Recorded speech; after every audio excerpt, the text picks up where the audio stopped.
Hello everybody, I'm Raphael Perry, and tonight I'm going to be restarting my playthrough of the Bloodsword series. Hopefully more successful than the previous attempt, something like 5 years ago now on my channel. I've replayed through book 1 something like 6 months ago, which means I've left it long enough that I've hopefully forgotten some of it. But also recent enough that I may have retained enough to not make any supergiant cock-ups and make it unpleasant for you all. For those of you unfamiliar with the Bloodsword series of game books, that's alright. They're from the late 80s and maybe a little bit into the early 90s, in the previous century. These were ancient magical times before the time when personal computers and small personal mechanical devices were possessed by many. Times, in fact, when we relied on our own imagination and books and pieces of art for our entertainment.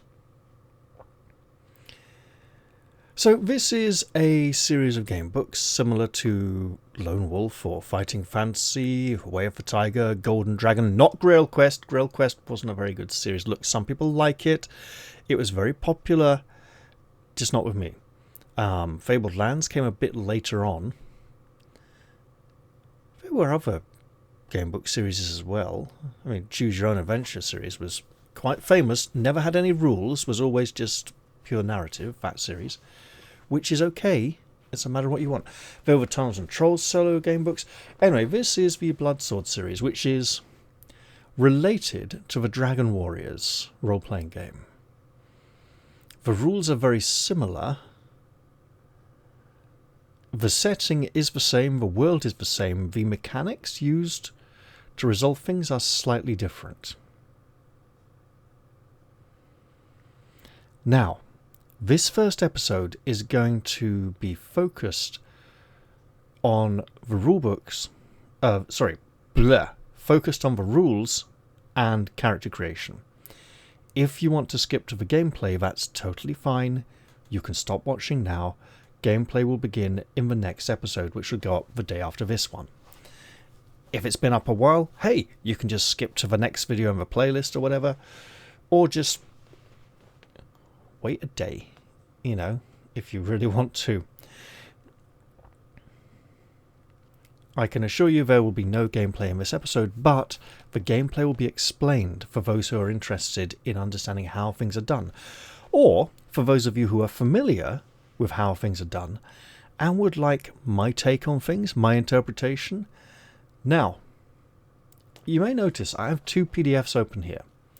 I have the original dodgy scan of book 1 that's been on the internet for years, and the new PDF of book 5, as opposed to the old scan of book 5. There's a reason for this, because the new reprints have some optional rules and tweaks, and book 5 recently became available on the internet, so I grabbed it and I'm happy. I'm glad to know of these changes, and I'll be discussing those later in the video. So hey, if you're sticking around and you know the old rules, you might find something new at the end. Let's dive right in and see how things go, shall we? Your world is the magical world of legend. In legend, there are many kinds of adventurer, each with unique skills and techniques for dealing with creatures of the supernatural. Those who rely on a good sword and strength of their right arm are called warriors. The practitioners of the magical arts are called enchanters, with many deadly spells always ready at their fingertips. Sages are a class of ascetic monks, wise in ancient lore, but also skillful in the use of the quarterstaff, bow, and unarmed martial arts. Lastly, there are the tricksters. They are swift and dexterous swordsmen, but their true forte is the use of stealth, guile, and cunning to achieve their ends. These four classes are described from page 18.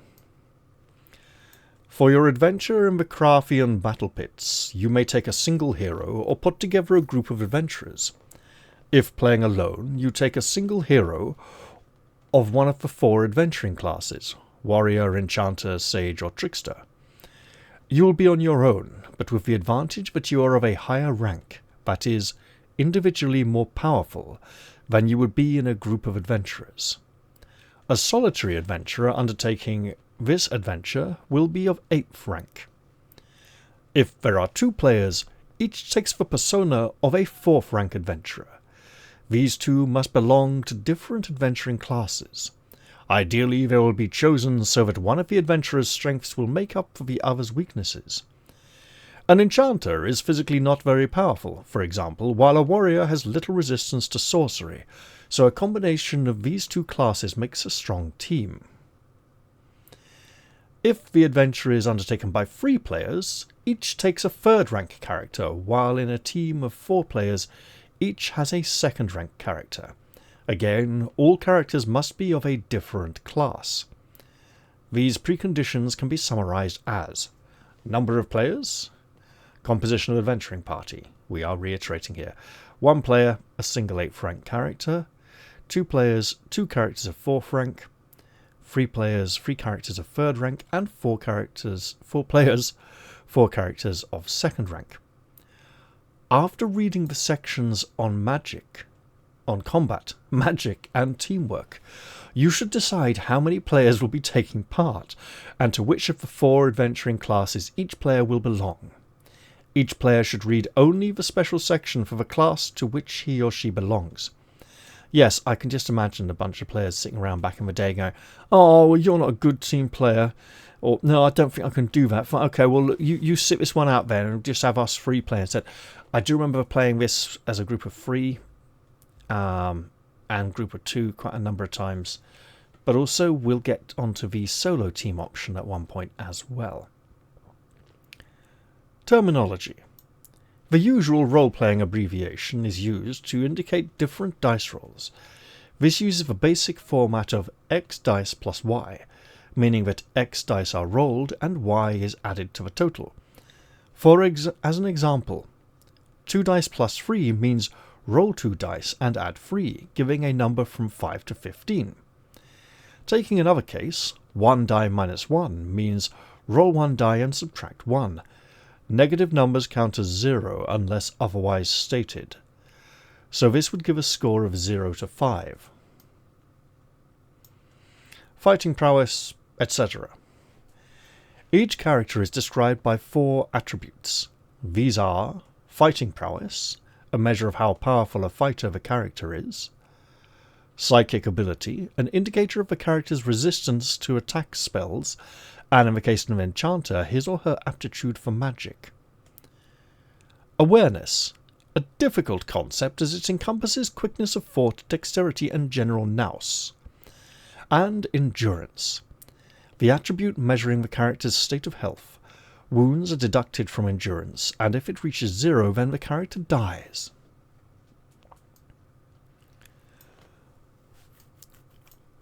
Combat.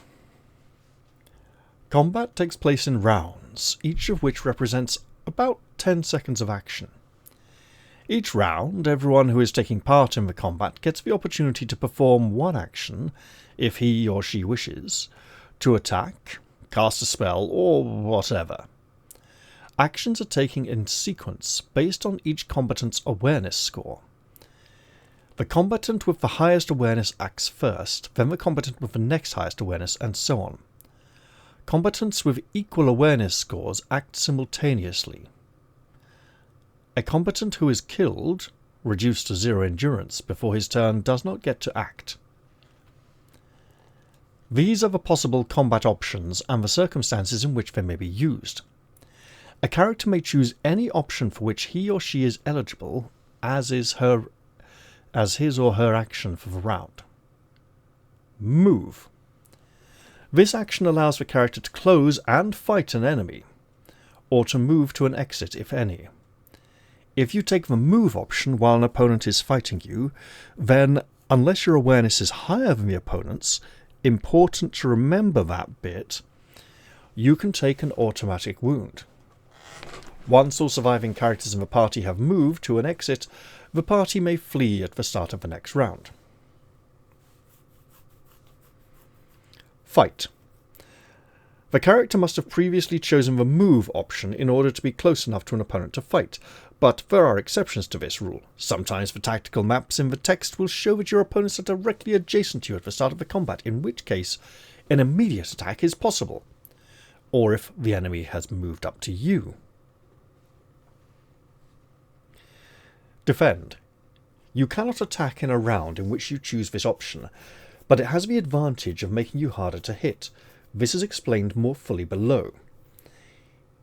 Defending will be a tactical choice based on a number of factors, and we will see how that goes when the time comes.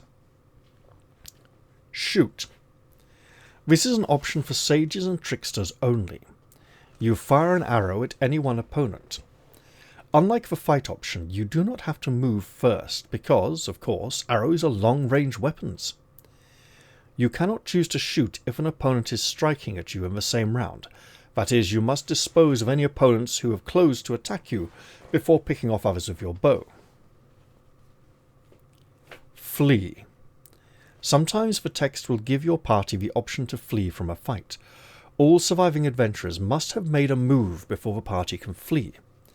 When this option is taken, the entire party flees at the start of the round, so their opponents get no chance to hack at them or cast spells as they run off. Cast a spell to call a spell to mind or cast a spell in mind.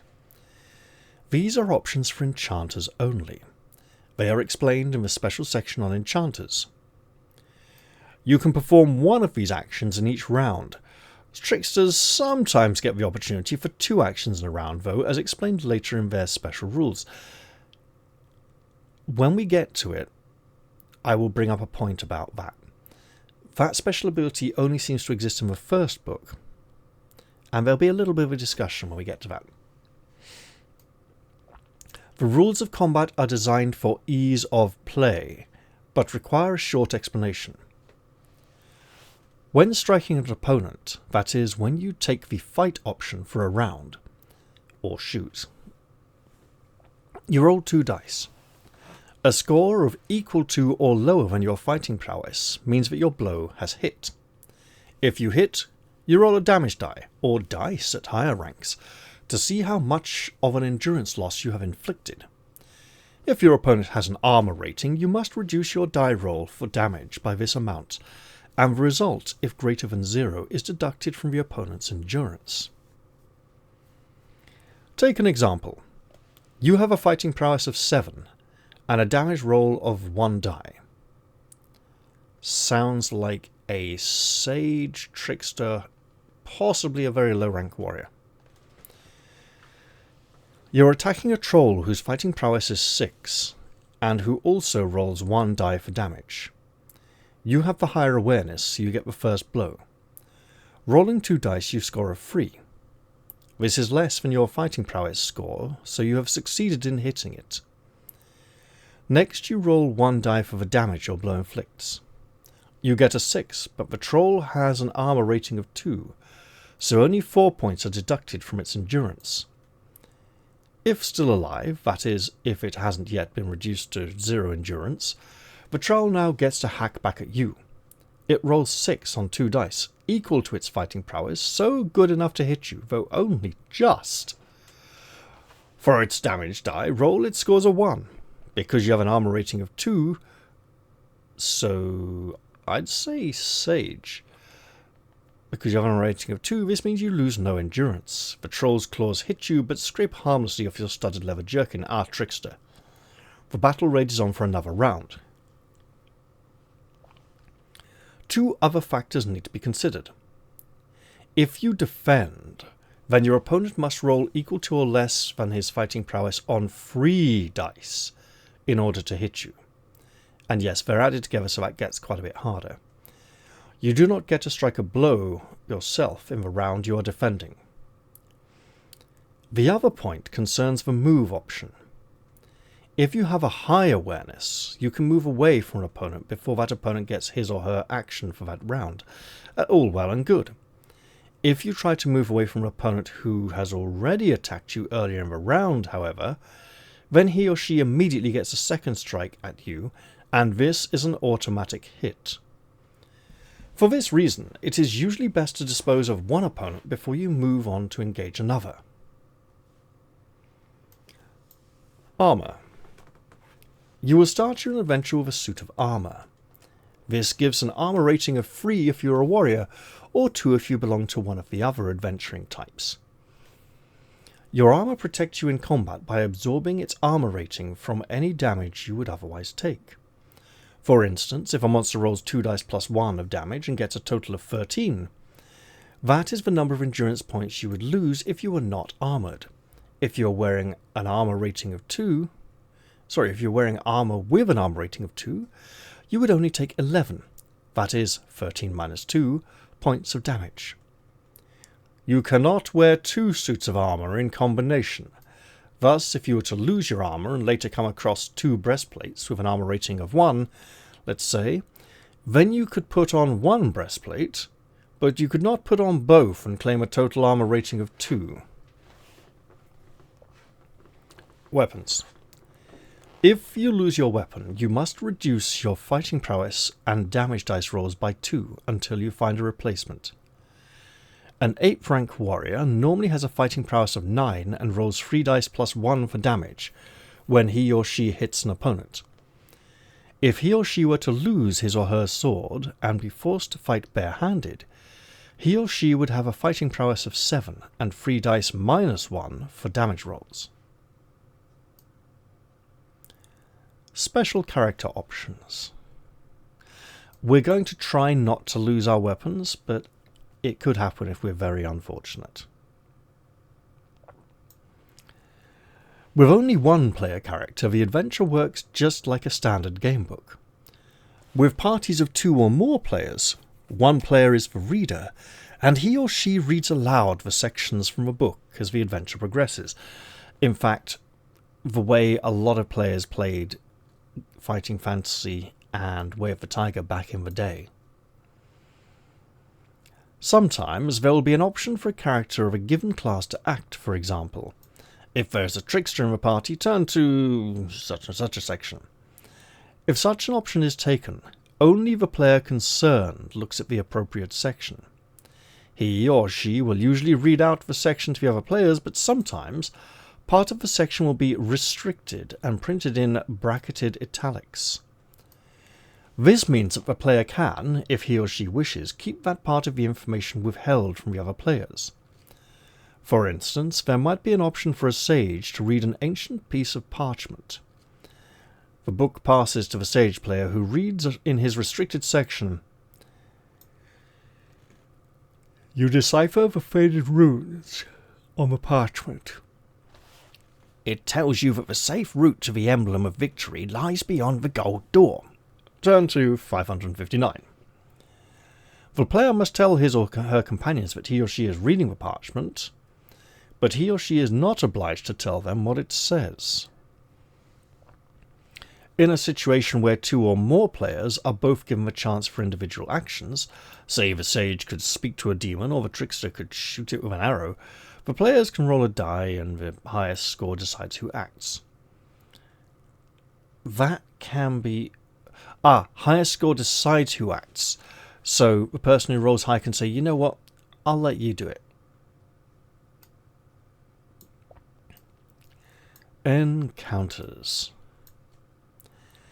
At all times, players must specify their battle order. The best way is to prepare 2, 3, or 4 card counters labelled first player, second player, etc. Each player then holds the counter referring to him or her. Battle order may be changed, that is, the counters exchanged, at any time except when in combat. Obviously, battle order makes no difference when only one person is playing. He or she must be the first player. But in parties with 2 or more, it may be crucial. Generally, but not always, the first player being at the front will be the one to get hit by surprise attacks and so on. If players cannot agree on a battle order, then they must adopt the following standard arrangement. First warrior, then sage, then enchanter, then trickster. Now that's a pretty good party lineup. Warrior, trickster, sage, enchanter also works quite well, as does trickster, warrior, sage, enchanter. For some reason, I think in book 2 or 3, trickster, warrior, sage, enchanter is listed as the standard. I could be mistaken. Encounters, fights that is, are almost always played out on a tactical display of the room, corridor, or what have you. An example is shown here. Here we have a map with a bronze door, a wooden door, both of which are options to flee the combat, some shaded squares, some black squares, M for monsters I presume.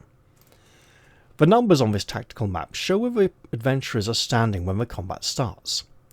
First place, second, third and fourth. The M's refer to the monsters' starting locations. Monster, monster, monster. It is possible to fight a monster only in an adjacent square, not across a diagonal. And it is not possible to move onto a square already occupied by a monster or another player. When a monster or character is slain, remove the counter from the map. In other words, you can step over or even stand on a fallen foe. You cannot move where there are no squares, nor onto a blacked out square which represents an obstacle, such as, in the map above, a pillar or a large statue. Shaded squares can be moved through by monsters, but not by players. In the map above, for instance, the shaded squares indicated a bed of coals which the monsters are immune to. Unless otherwise stated, a monster will always move to attack the nearest adventurer. To find out who the nearest adventurer is, remember players can move tactically to present a nearest adventurer who has more health or armor. Count the number of squares the monster would have to pass through, using straight line moves, not diagonals, to reach a position where it could fight. In the diagram below, Adventurer 1 is closer to the monster than Adventurer 2, and the same distance as Adventurer 3. If several adventurers are equidistant from the monster, roll dice to see which player the monster will go for. The lowest roll is the unfortunate target of its attention. A similar roll will also be made when a monster is adjacent to more than one adventurer to see which of them it will fight. I'm likely to roll a D2, D3 or D4 and just count from the north to south. I'll go clockwise or anti-clockwise. I'll say at the time as I do it, because obviously there's just the one of me doing things here. Before starting the adventure, prepare a few card counters to represent adventurers and monsters. You don't need many, as you will rarely encounter more than 3 or 4 monsters at a time. Literally, when I've played this before, I've used a chessboard and a set of chess pieces. Never had to get more than about half of one colour out. I could use one colour for the heroes, one colour for the monsters. It was, quite easy.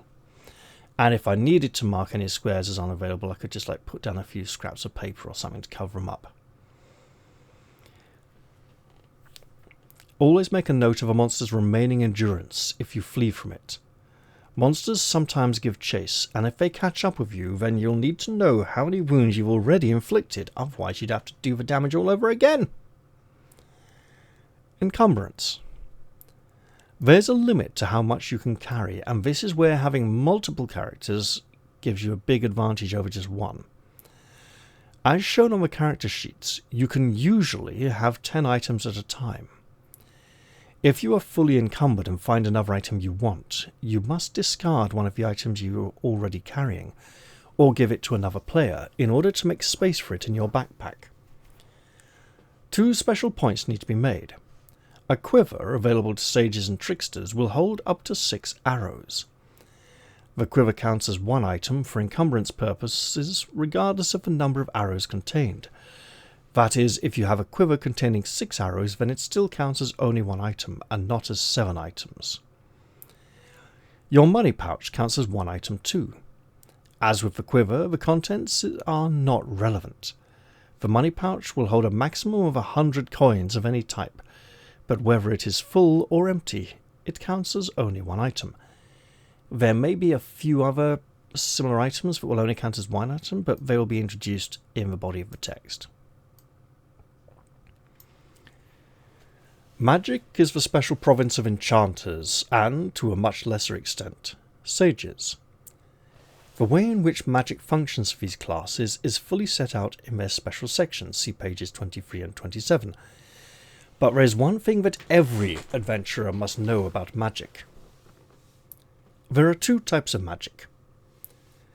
Blasting spells simply inflict damage when they are cast, and if you happen to be the target, there is not much you can do about it. You deduct the damage the spell does, less your armor rating, from your endurance score. The other sort of spells are psychic spells, and these you can try to resist. To resist a psychic spell, you must roll 2 dice and obtain a score equal to or less than your psychic ability score, just like your combat prowess for your fighting prowess when you're attacking. If you make this roll, the spell fails to work against you. You will always be told whether a spell is of the psychic or blasting variety. Experience points are a measure of a character's skill and power. If you complete the Battlepits of Krarth successfully, you will be awarded a number of experience points to be divided among all surviving characters. At the same time, you add up any special bonus awards or penalties you were given during the adventure. The total experience points a character accumulates will enable him or her to rise in rank. The overall experience points needed for each rank are set out below, and I'm not going to read them out, okay? I will say, however, that mid-adventure experience awards are particularly rare.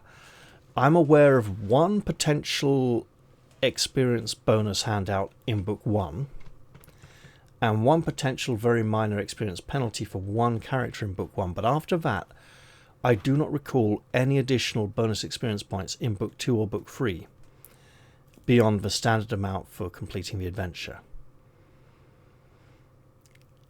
The amount of bonus experience points available in Book 1 are not enough for any of the characters to gain a rank. I think even with a single character you might not do it. So it's entirely possible that this idea was abandoned after the first book. There may be some bonus experience points in the 4th or 5th book, but I highly doubt it. So I'm not going to go out of my way to seek bonus experience points. I might pick them up if they're available. I'll give it some thought. But I think it's going to be a fairly standard degree of progression. Sorry, it's been a bit of a long day. You start the adventure with the base level experience points required for your rank. 250 your second rank, 500 if you are third, etc. If you play through the adventure with a single 8th rank character and receive an award of 1000 experience points, for example, then you will advance to 12th rank. If you had the same award as a party of 4 second rank characters, each character would advance to 3rd rank. After successfully completing the adventure and totting up your experience points, keep the character sheet. Characters who emerge alive from the battle pits are eligible for Book 2, Bloodsword, The Kingdom of Weird. Getting killed. If you are playing the adventure solo and your character gets killed, reduced to 0 endurance, you do the same thing you would do with any other game book. Get a new character and start again at the beginning. But if you are playing as a team and one person gets killed, the other players go on with the adventure. Their party is now at reduced strength because of the loss of a character, but they still have a chance to win, albeit a heavily reduced chance. The player whose character was killed does not have to sit out on the sidelines.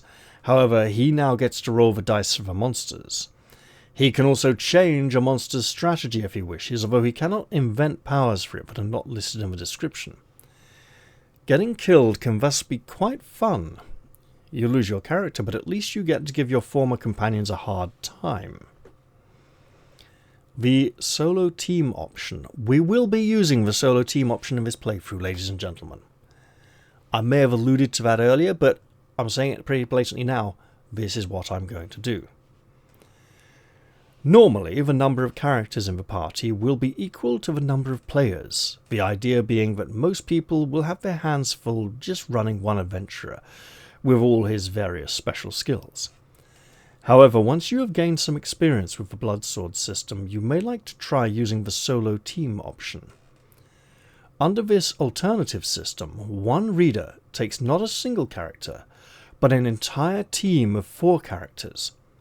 In other words, it is just the same as if there were 4 players, but all the characters are run by the same person. They are still just second rank, of course. You can't take a team of 4 8th rank heroes. This has the benefit of improved teamwork, players not hiding information from each other and working together quite well.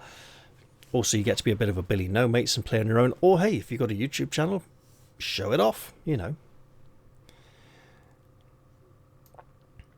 Special sections. The following sections contain the detailed rules for each adventuring type. Again, I'm not going to read out the rank tables. You should ideally read only the section that applies to your character though. Of course, if you're using the solo team option, then you will need to know the powers of several different character types. For convenience during play, that is, so you do not need to keep flipping back here, feel free to make copies of these special sections on the character sheets. Here we get to the first character class, the warrior. You're a master of the fighting arts. You have better fighting prowess than any other adventuring type at the same rank, and when you strike a blow you inflict more damage. You also have chainmail armor, which provides an armor rating of 3, better than the armor available to other characters. These advantages give you a real edge in any fight, but you do not get things all your own way.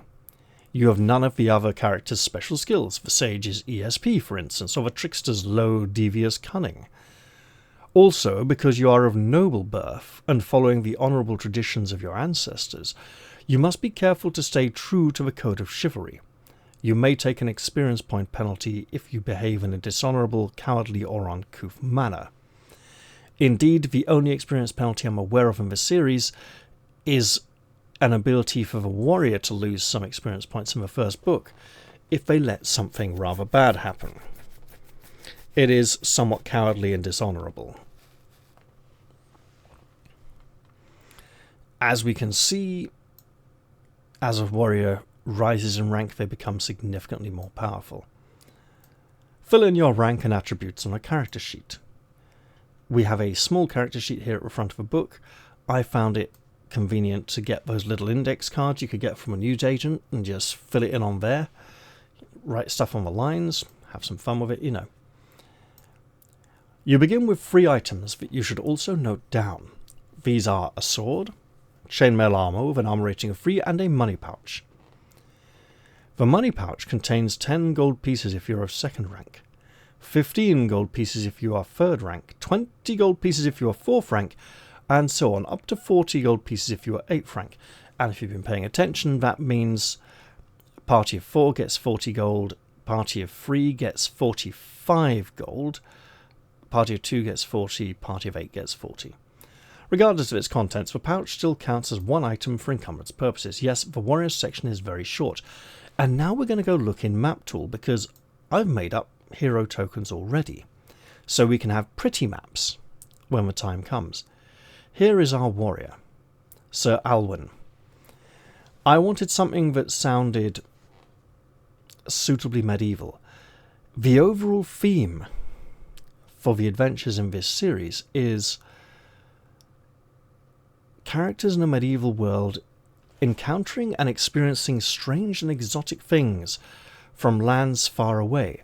So I tried to pick artwork for the heroes that had a general samey feel about it, so the heroes might feel like they came from a similar place. There are certain countries in the world of legend that are depicted in the books as foreign to these characters. So it's not so much that I wanted to make a particularly homogeneous group, although I did want their artwork to look fairly consistent, as if it had all been done by the same artist, or close enough, as if they all belonged in the same world. And you will notice we got a couple of Game of Thrones portraits here. I could have gone all Game of Thrones portraits, had like Bronn for the trickster, Marjorie Tyrrell maybe for the religious one, for the sage, you know. Samwell Tarly for the magician, for the enchanter, because he reads all the books. He could be the sage as well, but he doesn't really have the faith. There is a distinct lack of shields in this campaign. Characters wear their armour only, and I don't recall any shield-type defensive items that got a lot of use or could be equipped by the characters. I may have forgotten something from Book 2. So here's our warrior. He has a fighting prowess of 8, psychic ability of 6, damage is 1d6 plus 1, awareness of 6, endurance of 12, which will be the same as the trickster, an armor rating of 3. He's got his sword, his chainmail armor, and his money pouch. During the upcoming episodes, there will be occasional minor edits where I build the maps for the encounters and the enemy tokens, just so you don't see me wasting a load of time on screen doing that. So I went with the idea of a group of heroes from, all from one sort of cultural land or identity. That being said, our enchantress here looks like she may be from a slightly more equatorial. I think she might be sort of like Greek. Maybe I might want to change her name to sound a little more sort of, what is it? It's not Byzantine. That's right. I might actually look up some Byzantine names to see if I can find anything nice for her. We have Sir Alwyn the Warrior. He comes from an honourable tradition. The warrior doesn't even get to use ranged weapons. Okay, he just fights up close and personal. He hits things, he gets hit. He will also defend if he's badly wounded, or if there's a lot of enemies attacking him at once. Let's get back here to the trickster. Some adventurers are honest, chivalrous, and honourable. Not you. You're basically a rogue. A likeable rogue, perhaps, but a rogue nonetheless. You live by your wits. If you can win a fight by trickery or by shooting someone in the back, you will. Cunning is your main weapon. But when you have to face someone in a straight fight, you're no pushover. After the warrior, you're perhaps the best fighter in any party. Your attributes at various ranks are these, and we will skip over them for now. Fill in your rank and attributes on a character sheet. You begin with 5 items that you should also note down. These are a sword, stud leather armour with an armour rating of 2, a money pouch, a bow, and a quiver, with 6 arrows in it, obviously. The money pouch contains 10 gold pieces if you are 2nd rank, 15 gold pieces if you are 3rd rank, 20 gold pieces if you are 4th rank, and so on, up to 40 gold pieces if you are 8th rank. Regardless of its contents, the pouch still counts as one item for encumbrance purposes. The quiver contains 6 arrows at the start of your adventure. Cross these off as you use them. 3 special rules apply to you. Dodging technique. You are very adept at evading attacks. When an opponent makes a fight roll against you, he or she, or it, must roll 2 dice plus 1 instead of the usual 2 dice, or 3 dice plus 1 if you're defending. Archery. As long as you have your bow and arrows, you can use the shoot option in combat. You do not have to be in an adjacent square to your opponent in order to shoot. A shoot roll is just like a fight roll. That is, to hit, you must roll equal to or under your fighting prowess on 2 dice. Regardless of your rank, arrows inflict only 1 die of endurance damage, less armor rating on the target. Arrows aren't about hitting hard, they're about being able to hit from far away. And armor works. Quick thinking. Once in each combat round, you can use this ability to take 2 actions in the same round. The first action happens at that point in the round when you would normally get to act, that is, as governed by your awareness. The trickster generally has the highest awareness in the game and tends to go first in every combat round. The second action comes at the end of the round, when everyone else has had their chance to do something.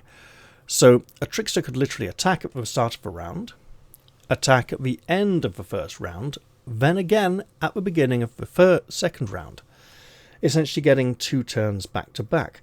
Or the trickster could attack at the start of the first round, get hit quite hard, be very badly hurt, and at the end of the second round could think, oh, maybe I should defend. Sorry, at the end of the first round could go, oh, maybe I should defend, or I can just attack again, quick thinking for the extra turn, and then at the start of the second round defend before anyone's had a chance to do anything about it. The quick thinking ability is very powerful, even when it's limited to once per combat. It is completely absent from books 2 to 5. It is not mentioned in the trickster class description at all, and is only present in book 1. So I have to decide how I'm going to deal with this. Do I decide that this is a trickster thing or a book 1 thing? That is to say, does the ability cease to exist after I complete book 1 and move on to book 2? Does the trickster suddenly forget this ability and never get to use it again? Do I decide that any trickster created in book 1 has the ability as a legacy issue for being there from the beginning, and that any trickster created in books 2, 3, 4 or 5 does not have this ability at all, because they weren't here from the very beginning to earn it? So, do I think it's a legacy issue I get to keep? Do I think I get to use it in the first book and remove it when I get to the second book? I don't know. Now, word from the author is that he removed quick thinking from book 1 entirely to maintain consistency with the later books when it came to revising them and reprinting them recently. I only discovered this information recently, and it was very helpful to know. So I may ignore the ability entirely and just not use it. That being said, there are some very challenging encounters in the first book which would become rather difficult without the quick thinking ability being used. So I think I will adjudicate on a case-by-case basis. And after book 1, I will rely on it less and less and try to not use it at all, except for in extreme dire circumstances. I may even not use it at all after book 1, and might not even use it that much in book 1. I will definitely not be using it in every single encounter. Only in certain really, really tough ones. Here is our trickster. His name is Remy. I know it's the name I used for the trickster in my previous playthrough. I tried out a whole load of names, none of them seemed to fit him quite right. So Remy the trickster it is. He has a fighting prowess of 7, which is not quite as good as the warrior.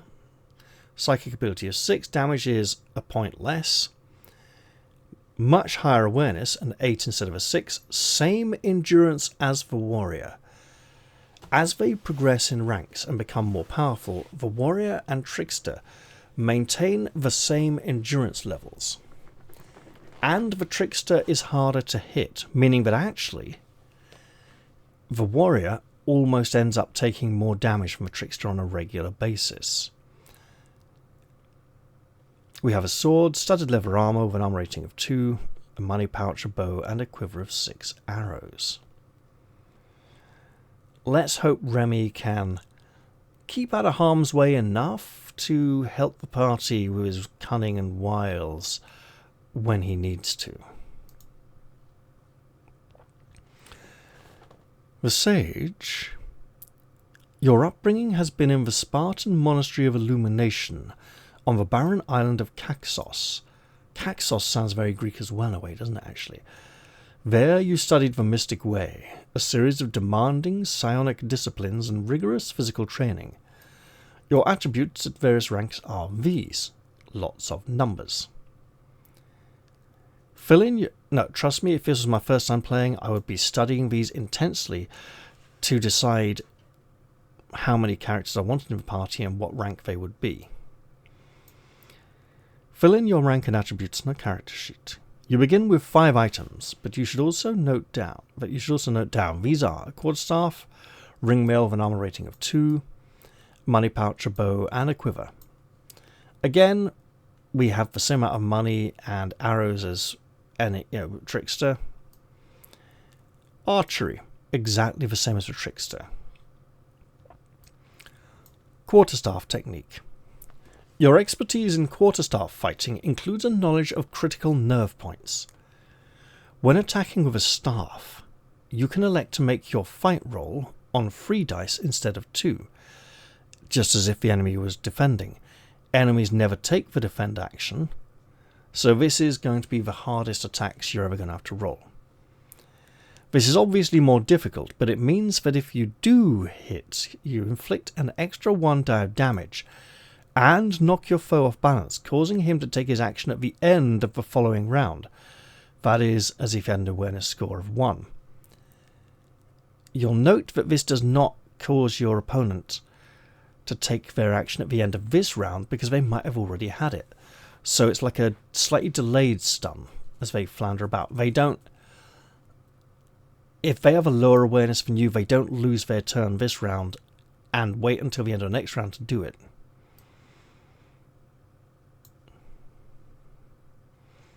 Although the following round could arguably be the current round if he has lower awareness, but if your opponent has lower awareness than you anyway, you don't really want to stun them unless you're doing it for the damage, or unless you really want the warrior or sage or enchanter to get a turn. Healing, and this is going to be one of the most important powers of the sage. You can use this psionic ability at any time except during combat. When you attempt to heal, you decide how many points of endurance you are going to use. You deduct these from your endurance. That is, sacrifice them to the healing power. Then roll 1 die minus 2 and multiply this by the number of points you expended. The result is the healing energy in the form of endurance points that you are able to draw from the cosmic flux. These points may be distributed as you wish among the players, including yourself. No player can induce his or her endurance above its initial score. Now, we have been told that any result less than 0 counts as 0.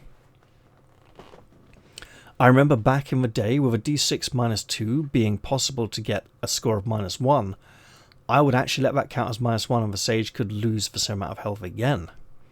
This could be fatal. An example will show how this works. Alfric is a sage who decides to spend 5 endurance in a healing attempt. He rolls 1 die minus 2 and multiplies the result by 5, rolling 4 on the die, say, and thus getting a total of 10 endurance points. Because 4 minus 2 is 2, 5 times 2 is 10. He could restore his own endurance to what it was before he tried the healing, and this would still leave him with 5 points to distribute to himself or his companions if he wishes. Negative results on the 1 die minus 2 are counted as 0, as mentioned earlier. I completely missed this somehow way back in the day. Your power of healing is always a gamble though, because you might roll 1 or 2 on the die and thus get back no points from the cosmic flux. I believe there is a restriction that you may only attempt to heal once per section when out of combat. That might have been added in Book 2 or 3. In Book 5, of the original printing of Book 5, this mysteriously changes to 1 die minus 1. this could be argued to be a typo, or hey, the sage just got really better, it's later in the campaign, the gods are watching, more healing powers being gifted to the sage.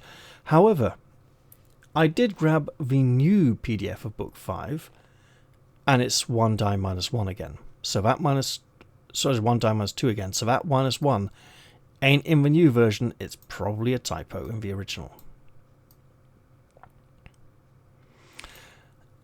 I don't see a stipulation here that you may only heal once per section out of combat, but I'm going to try to play it that way for now, and see if I can find it in book 2 or 3 or 4 or something in between episodes. Other psionic powers. Your other psionic powers will be explained in situations where you might need them. They include ESP, the ability to detect thoughts; paranormal sight, the ability to see through soft materials such as curtains, fog, or water, not stone or metal; levitation, the ability to negate the force of gravity on your body, allowing you to rise vertically into the air; exorcism, the ability to dispel ghosts and other wraiths by stifling the paranormal energies that sustain them. Here is our sage. He is Brother Kern, obviously named after Leo Kern, who played the monk Imperius in Ladyhawke. And yes, you know what? I could have absolutely have Etienne of Navarre as the warrior, Matthew Broderick's thief character, sorry, I can't remember his name, as the trickster, Imperius the monk as the sage, and Michelle Pfeiffer's character, Isabeau, as the enchantress. I'm not sure I could have found good quality images that would have shrunk down well and worked on portraits. I'm not particularly happy with this portrait for Brother Kern, but he does have the nice, warm, welcoming light and feeling of being mostly at peace, but a little pensive and tense. He's not looking heavily armoured in this picture, and I think we can make this work. I did look at a few other images, and this is what I'm going to go through for in this playthrough. So our sage has a same fighting prowess as the trickster, higher psychic ability. Sage pretty much has the same fighting prowess and psychic ability. They kind of remain on par with each other, generally. I think the psychic ability begins to pick up a little bit earlier. Same damage as the trickster, same awareness as the warrior, 10 endurance instead of the 12 that these two have. 2 armour from ringmail, quarterstaff, money pouch, bow, and quiver of arrows. And now we'll get to our enchantress. It's going to be a little more complicated. Forget the mundane arts of swordplay. You can use a sword if you have to, but your true forte is in the manipulation of the occult powers of sorcery.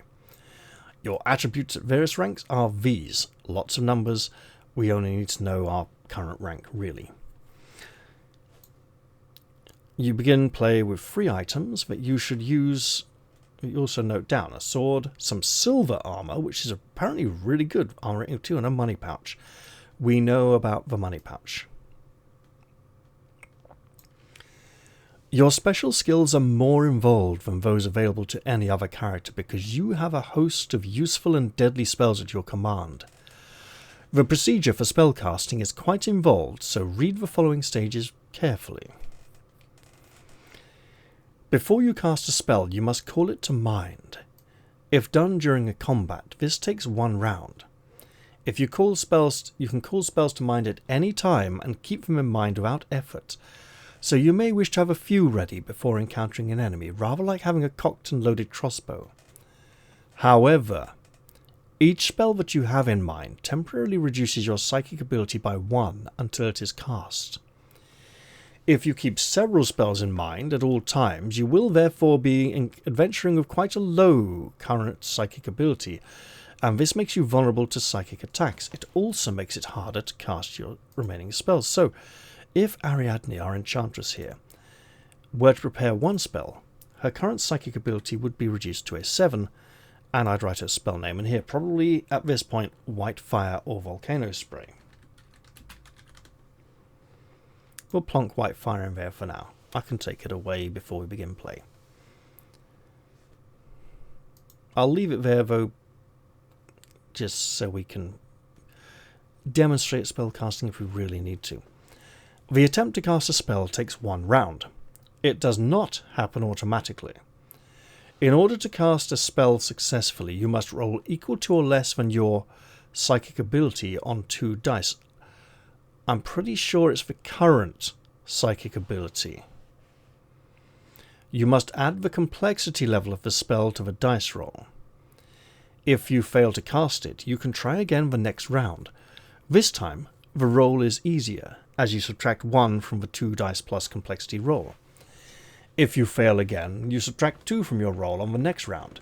If the spellcasting process is interrupted, for example, you take a round out to dodge or fight, to defend or fight, then you have to go back to stage 1.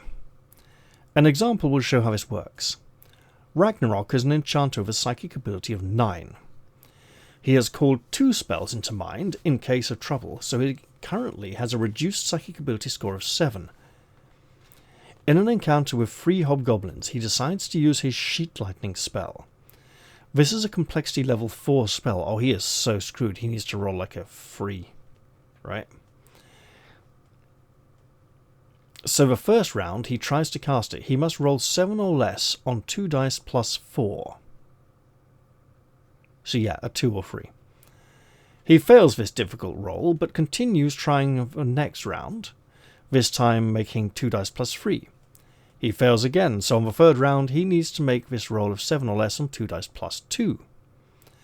This time, he succeeds, and a crackling bolt scatters the hobgoblins. If Ragnarok had stopped trying to cast the spell in order to fight, or cast another spell or something, and then started trying again the round after, he would have to start with a 2 dice plus 2 roll again. The combat spells available to you are as follows. White Fire is a complexity level 1 spell, so Ariadne, our enchantress here, with White Fire prepared, has her psychic ability reduced from an 8 down to a 7. Which means she would need to roll a 6 or less to successfully cast a complexity level 1 spell.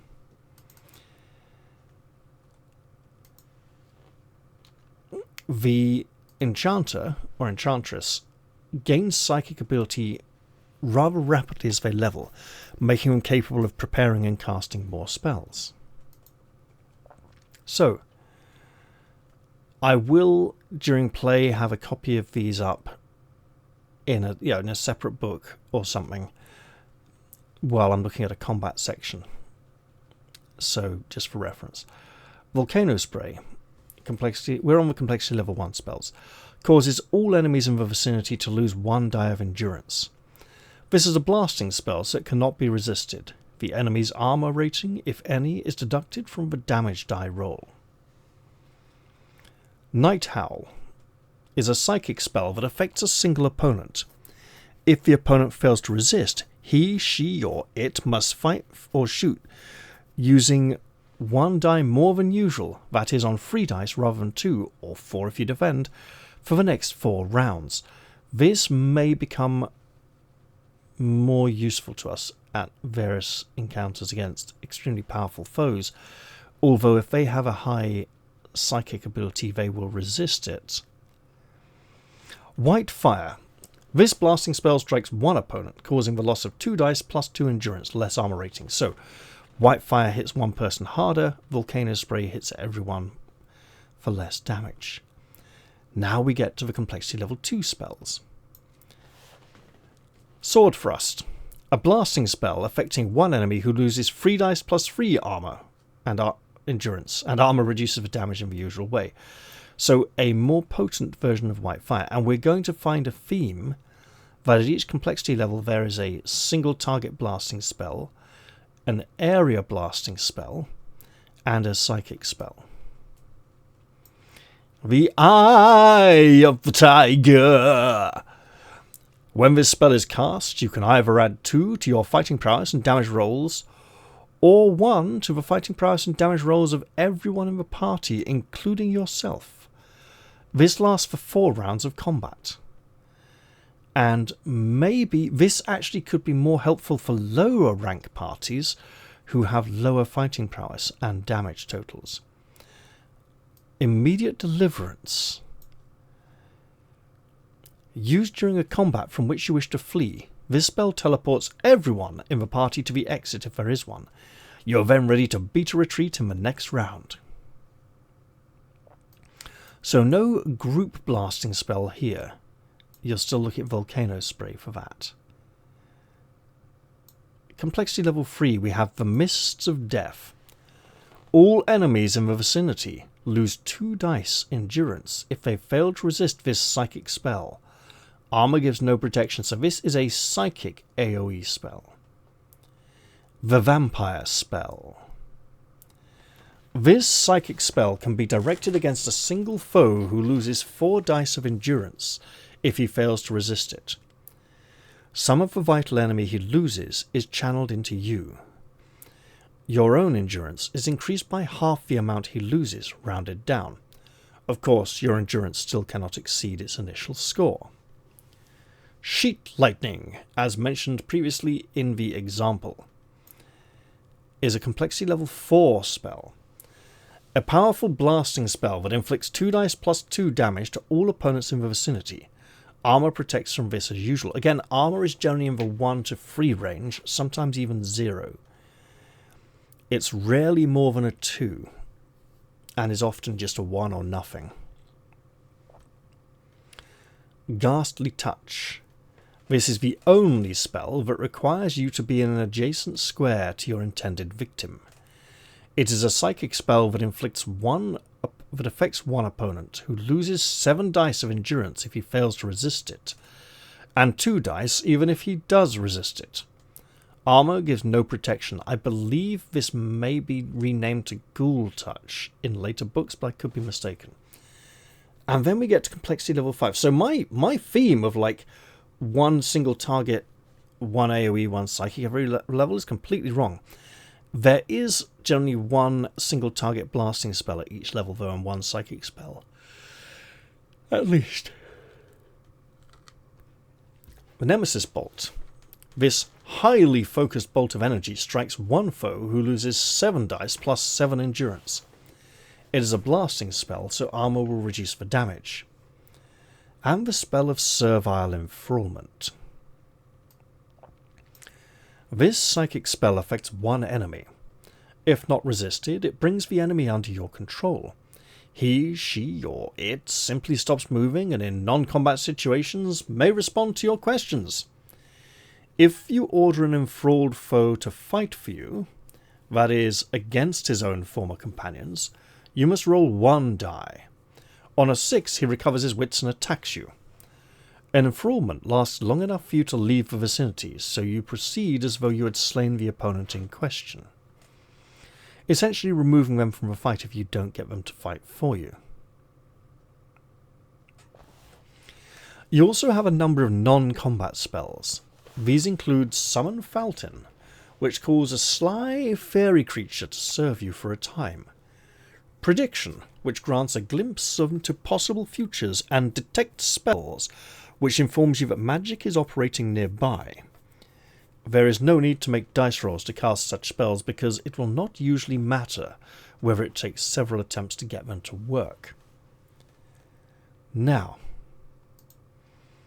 here is our enchantress, Ariadne. I may look for a more suitably Byzantine name for her. Possibly a more Greek-looking portrait for Brother Kern.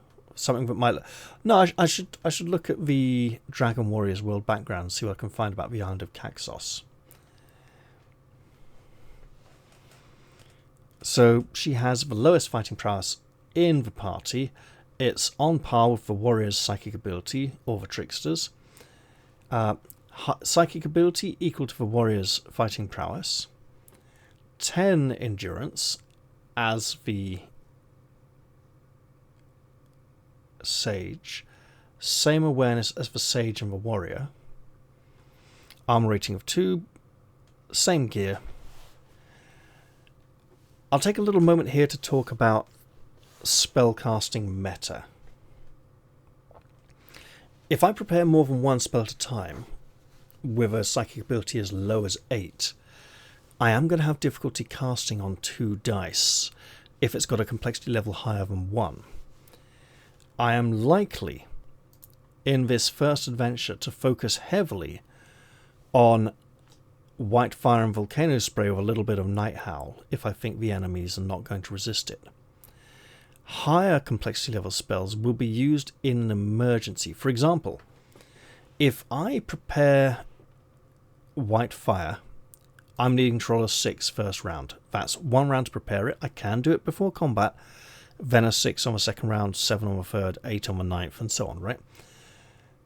If I prepare Sword Thrust, I would need to be rolling a 5 instead of a 6 on the first attempt. So in combat, if I've finished casting all my spells, it's better to prepare low rank spells, low complexity level spells at this low character level, so that I can try and cast them again quickly. Because in theory, it will take me 2 rounds to cast White Fire, 3 rounds to cast Sword Thrust on the same dice, and potentially longer, with Sword Thrust being longer each time. So essentially, if it does take 3 rounds to cast Sword Thrust and 2 to cast White Fire, the White Fire spam is better at this low level. This is blatantly not true, but it's a way of looking at it going, the fact that the complexity level is being added to the dice roll means that early on, that complexity level is going to seriously screw me over if I've got too many spells prepared, or if I keep preparing the high rank spells. I might, because the spells go from complexity rank 1 to 5, focus on complexity level 1 spells in book 1, 1 to 2 in book 2, throw in the level 3 spells in book 3, 4 in book 4, 5 in book 5, and occasionally use the higher complexity spells anyway.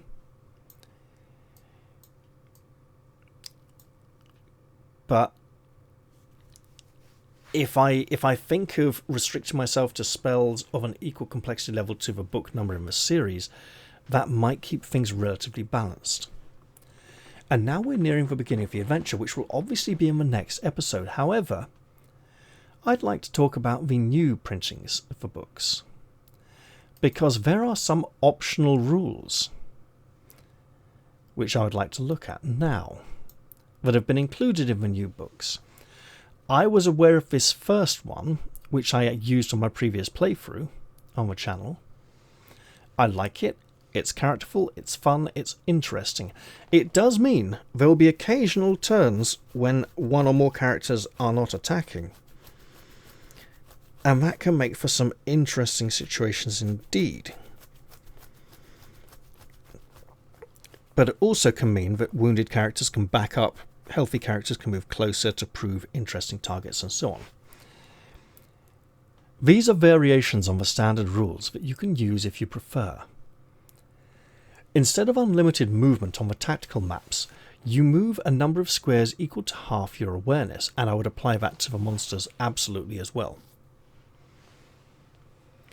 If killed in a combat that the rest of the party go on to win, a character returns to life with 1 to 6 endurance. In other words, they were knocked out or just too badly injured to continue taking part in the fight.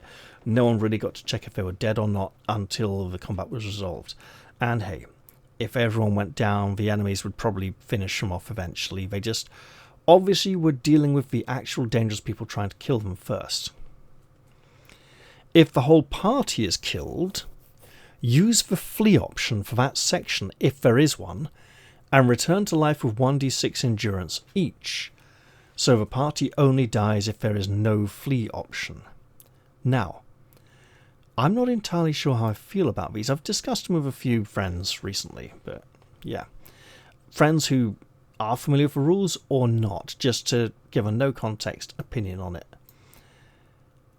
My overall feeling is this. If one character survives, it had better not be the sage coming back on 1 endurance, otherwise, ooh, that's going to hurt. If one character is badly beaten up and comes out of a fight once in a blue moon, I'm okay with that. If we're getting 2 or 3 characters taken down every single fight, not always the same ones, and only 1 or 2 surviving to drag everyone back into the world of the living, that might be stretching believability a little. Speaking of which, the option to run away with a little bit of health left instead of flat out die is again interesting, because you do have to take the flee option. Generally, in the course of the adventures, it's better not to flee. Flight is taken only as a last resort if you really aren't going to make it out of there. You're like, okay, look, we just got to get out of here alive and continue the adventure. Generally, it's advantageous to remain and vanquish the foes. However, that might sometimes just not be possible. Sometimes the dice are just not in our favour, and then we want to run away.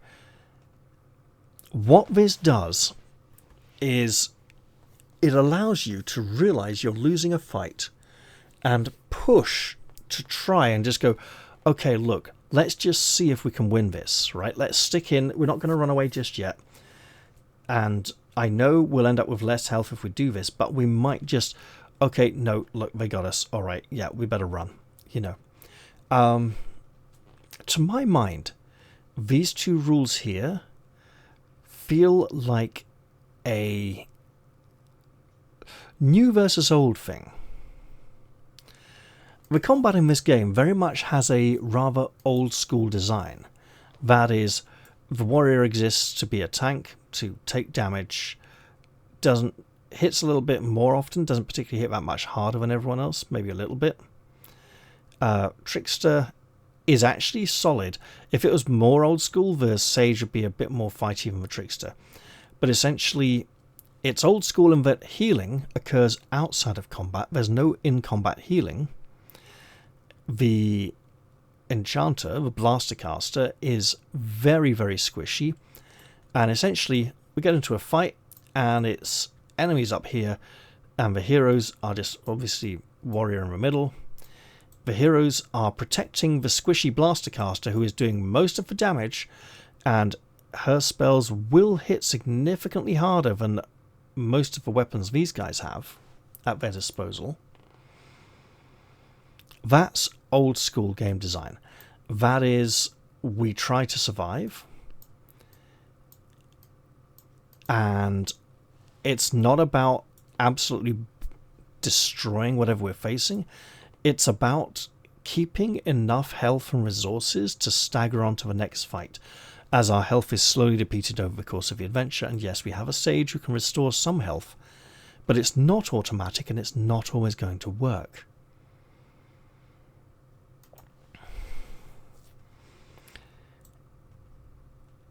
So the old school attempt is about surviving. It is to... I've only seen 3 Keanu Reeves films in my entire life, and those are Bill and Ted's Excellent Adventure, Speed, and something called Johnny Mnemonic, which I think I saw all of that at some point when I was a student. And to quote Speed, don't get dead. Don't get dead is the how you play old school style, right? The more modern approach of the new school is play a system with a character build mechanic where you can design your character to do as much damage as hard as possible and absolutely kill everything with 1 hit, maybe 2 or 3 if you really have to, so that you never need to run the risk of being hit yourself. It is, the new school is very much do unto others before they do unto you. And it does mean that when things go wrong, they go horribly wrong because you get hit back and realize that you're just as vulnerable as your enemies are. In fact, probably more so because you optimize some kind of squishy damage machine. Essentially, new school, everyone's playing an enchanter or enchantress. And the monsters are like Sage, essentially, without the healing. You know, it's like, yeah. So these two options, if I was playing old school, I'd get into a fight, some characters would start taking damage, and I would start having to take the defend option to try and stay alive long enough that the Sage could patch me up after the fight. With these options, they allow for a more aggressive playstyle, pushing for victory at all costs, in the hope that you can start to, you know, fix yourself up and go into the next one. This does affect my theory crafting for a number of the fights in the encounter, and it would also mean that I wouldn't need to use the trickster's quick thinking ability that doesn't exist after book 1.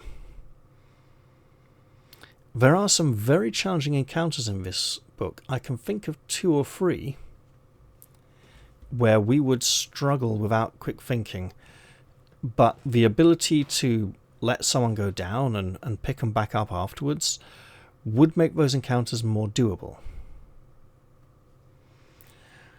I don't want to use these options extensively. I don't want to use this every time we get into an encounter with a flee section. Not every encounter has the option to run away, so there will be some particularly deadly fights. I'd like to know what you guys think about these, actually. If you have any opinions, feel free to leave them in the comment section down below, and I'll take your messages into consideration as and when I begin my playthrough and as it progresses. I'm thinking maybe do this with a restriction, like every 3 fights, every 4 or 5 fights, whatever, you know, essentially not every fight. And this, maybe like a limit of once per episode. We're not going to get that many fights per episode, that this would be a massive hindrance. Well, what do you guys think? I think with a group of players, if the players aren't familiar with the combat balance and the fact that this is intended to be, you know, suitably challenging, they might get a bit frustrated that the enemies can do so much damage to them. You know, a similar amount to what they can dish out. The other thing is, of course, the enemies are balanced for all party compositions. So the enemies are designed, you know, they won't be as challenging to a single rank 8 character, but they'll be challenging enough that over time that character might be worn down and suffer over the course of the adventure. But they're also designed to be vulnerable enough that a party of 4 characters could take them on as well, or 3, or 2. So with a party of 4 characters, your characters are on average going to be a little bit weaker than the monsters, and you need to be more careful about that. With the option for a little safe recovery, I would not need to be quite so safe, and could try out a few different things. I'll be interested to know what you guys think of those optional rules. I'm gonna use the movement rate at half awareness, so that would be 3 squares for the warrior, 4 for the trickster, 3 for the sage, and 3 for the enchantress. And yeah. The other 2 rules, I'm not entirely sold on yet. I think they'll be very useful in terms of keeping party members alive throughout the playthrough, but I would obviously prefer to not have to use them at all. We'll see how it goes. There are some very challenging encounters up ahead. Well, that about wraps it up for our rules overview and character creation. I hope you enjoy the look of it so far, and I hope you'll be sticking around for the actual gameplay, which will begin in the next episode. I was planning on recording that immediately after this one tonight, but looking at the time, I probably shouldn't. So I am going to wrap this one here.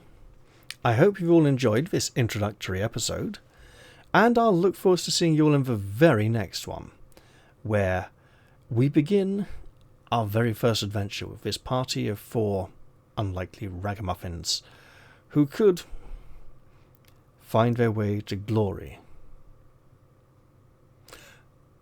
Bye-bye, everyone. See you all next time, and thanks for watching.